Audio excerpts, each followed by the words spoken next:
अस्सलाम वालेकुम नाजरीन, आप देख रहे हैं प्रोग्राम अंदर की बात मुज़म्मिल सोहवैदी के साथ। मैं हूं आपकी मेजबान इकरार रियाज। हमारे साथ मौजूद है मुज़म्मिल सोहवैदी। अस्सलाम वालेकुम sir, welcome to the show. क्या हाल है आपका? वालेकुम सलाम। बिल्कुल ठीक। आप सुनाएं, क्या हाल चाल है? मैं ठीक हूं, अल्लाह पाक का शुक्र है। सर, सबसे पहले आज का अहम टॉपिक कि तहरीक इंसाफ की जानिब से दरख्वास्त दे दी गई है। बैरिस्टर गौहर ने ये दरख्वास्त दी है और जो कहा जाता था हुकूमत की जानिब से कि बंदों के नाम तो सामने लेके आओ और कितने लोग जो है डेड हैं, फिर कितने लोग इंजर्ड है, ये सब कुछ इस मुतालिक आप क्या कहेंगे? अब तो दरख्वास्त दे दी है ना? देखें, ये कंप्लेंट उन्होंने फाइल की है मजिस्ट्रेट की अदालत में और सीआरपीसी के सेक्शन 200 के तहत उन्होंने ये कंप्लेंट फाइल की है, जिसमें सेक्शन 302, 324, 337, 365 इन सब के खिलाफ उन्होंने एक इस्तगासा चलाने की बुनियादी तौर पर दरखास्त दी है, कंप्लेंट फाइल की है। और किसके खिलाफ की है? शहबाज शरीफ, मोहसिन नकवी, अता तारड़, ख्वाजा आसिफ, अली नासिर रिजवी, अली रजा, कैप्टन रिटायर्ड जीशान हैदर और कोई unknown culprits, collaborators, conspirators, abettors accused of the heinous crime misdeeds। अब टेक्निकली उसमें 4 पॉलिटिशियंस उन्होंने डाले हैं, जिसमें शहबाज शरीफ है, इंटीरियर मिनिस्टर है मोहसिन रजा नकवी, अता तारड़ इंफॉर्मेशन मिनिस्टर और ख्वाजा आसिफ जो है वो डिफेंस मिनिस्टर, बाकी आईजी और वो। अब तहरीक इंसाफ की इस जी। दरखास्त को हम इसके 2 तरह अहाता कर सकते हैं। एक अहाता ये कर सकते हैं कि अगर हम इसको सियासी तौर पर देखें, तो मैं तो इसको मुफाहमत पर मबनी दरखास्त कहता हूँ, क्योंकि इसमें आसिम मुनीर का नाम तो नहीं है, इसमें फौज के डीजी रेंजर्स का नाम तो नहीं है। आप तो मेरा मतलब पूरी दुनिया में ये कह रहे हैं कि फौज ने गोली चलाई। आप कह रहे हैं पूरी दुनिया में आसिम मुनीर ने गोली चलाई। आप कह रहे हैं कि मेरा मतलब है कि फौजी स्नाइपर्स थे, गोली क्यों चलाई? तो फिर आपने दरखास्त में फौज का नाम तो नहीं लिखा ना। इसका मतलब है कहीं ना कहीं तो आपको ये समझ है कि फौज का नाम नहीं लिखना। फौज का नाम लिखेंगे तो ज्यादा कुट पड़ेगी ना। डरते हैं ना, रब नेड़े के कसून। लिख तो नहीं सके, दरखास्त दी है आज, उसमें नाम तो शहबाज शरीफ का लिखा है, मोहसिन नकवी का लिखा है, अता तारड़ का लिखा है, ख्वाजा आसिफ का लिखा है, लेकिन आसिम मुनीर का या डीजी रेंजर्स का नाम तो नहीं लिखा कि जो जिन्होंने गोली चलाने का को हुक्म दिया है या कुछ किया है। आपका सियासी बयानिया तो यही है ना कि आसिम मुनीर ने चलाई है, और आपका कानूनी बयानिया ये है कि आप फौज का खिलाफ कोई दरखास्त देने के लिए तैयार नहीं है। ये वजीराबाद में भी हुआ था।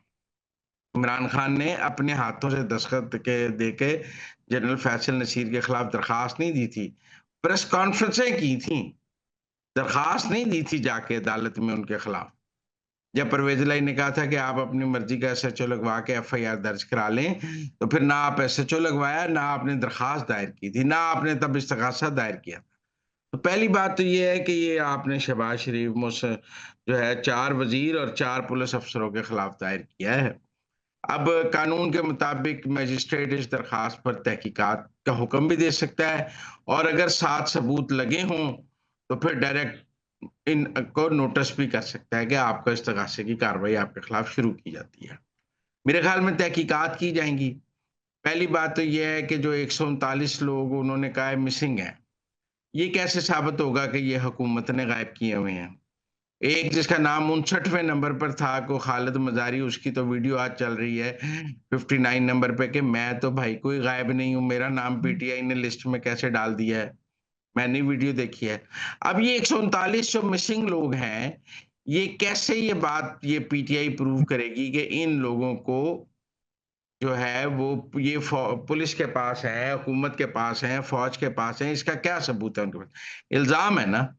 और फिर जो वो लोग कहते हैं कि 12 लोगों को मारा गया है, 12 लोग मर गए हैं, उनके पोस्टमार्टम है इनके पास। उनको हुकूमत की गोली लगी है, प्राइवेट गोली लगी है, उनको गंडापुर की गोली लगी है या रेंजर्स की गोली लगी है, किस पुलिस की गोली लगी है, कौन सी लगी है? कोई 7-12 पोस्टमार्टम रिपोर्टें लगाई हैं? नहीं लगाई हैं जी। उन्होंने। जी। इसी तरह जख्मियों के भी मेडिको लीगल हैं, वो मेडिको लीगल साथ लगाए हैं? वो नहीं लगाए हैं उन्होंने। मेरा ये मौक़िफ़ ख़्याल है कि कानूनी तौर पर ये एक बहुत ही कमज़ोर दरख़्वास्त, ये इसके अंदर जो क कानूनी तकाज़े हैं, मतलब यहाँ तो 12 जो लोग मरे हैं, उनकी पोस्टमार्टम रिपोर्टें साथ लगी होती हैं और वो बता रही होती हैं कि जिसको जी स्नाइपर से गोली मारी है, इसको जो गोली लगी है, वो राइफ़ल सरकार के पास होती है। तो आप मेरी बात समझे ना? तो फिर तो हम कहते हैं कि जी बड़े पक्के सबूतों के साथ दरख़्वास्त दी है। आपने कहा 12 बंदे मर गए हैं, पर ये तो नहीं आप बता सकते कि वो किसकी गोली से मरे हैं।